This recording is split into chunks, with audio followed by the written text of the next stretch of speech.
একটা ব্যর্থ জীবনের গল্প।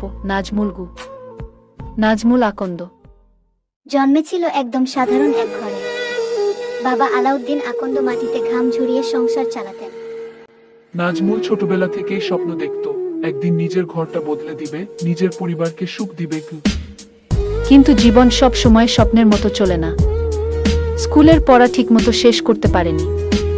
দারিদ্র্য, দুশ্চিন্তা আর নিজের ভাগ্য, এই তিনটা যেন ওর পায়ে লোহার শিকল বেঁধে রেখেছিল। সমবয়সীরা যখন জীবনে এগোচ্ছে, নাজমুল তখন একের পর এক হেরে যাচ্ছিল।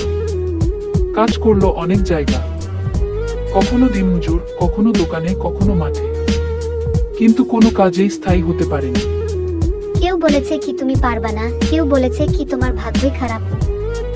চারপাশের মানুষরা হাসতো। আর নাজমুল রাতে একা নিজের ভাগ্যের দিকে তাকিয়ে কান্না চাপা দিত। সবচেয়ে কষ্টের কথা হলো, তার নিজের ভালোবাসা, নিজের স্বপ্নগুলো ফসকে যেতে লাগল।